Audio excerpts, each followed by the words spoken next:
Go find your basket of fruit and pick out an apple you think looks good. Now, using a sharp cutting knife, carefully cut the apple at a slight diagonal so that it slices right through the center of the apple core. While we're here, let's save 2 of the seeds because we'll be needing them later. Now that we've got our 2 halves, let's take the side that still has the bottom attached and place it face down on a cutting board. We'll need to place 2 butter knives perpendicular with the top and bottom of the apple. Now we can carefully cut down along one side of the apple core until the knife bottoms out on our makeshift spacers, then use the spacers as a guide to gently cut in from the side. When the 2 cuts meet, you'll have an apple wedge that pops right out. And while we're here, let's cut a piece from the other side the same way. Now our goal with these is to cut out 3 more L-shaped wedges about 1/4 inch thick. And this time, rather than cutting in sideways toward your fingers, try turning the piece over so you can cut downward and meet the first cut at the bottom. Now with a little wiggle, a new apple wedge should break free. If you repeat the process 2 more times, then stagger the pieces back together, the effect is a beautifully layered wing. Now just cut the other piece the same way and your swan's body should look like this.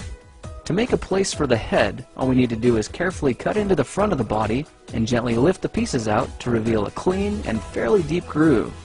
At this point we can go ahead and grab the other half of the apple and place it between the butter knives like before. But this time, we're just going to use them as spacers to cut an even slice off the bottom. You can see that repeating this process 3 or 4 times gives us a nice variety of shapes and sizes.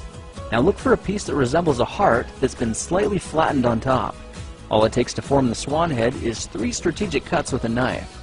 I made 1 angled cut to form the head, a horizontal cut to form the neck, and 1 slanted cut at the bottom for the base.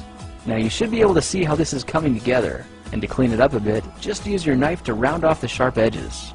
All that's left now is to place the apple seeds where you think the eyes should go, then use the side of a butter knife to press them firmly into position. When both eyes look good, simply drop the neck into place, and you're done. You've just created a beautiful and decorative apple swan. I spritzed mine with a bit of lemon juice to help prevent it from turning brown, then put it on display to show off for our dinner guests later that night. If you try using different apples, you'll get a nice contrast of colors, and every bird will look a little bit different. Well, now you know how to take any ordinary apple and turn it into a decorative and edible apple swan. If you like this project, perhaps you'll like some of my others. Check them out at thekingofrandom.com.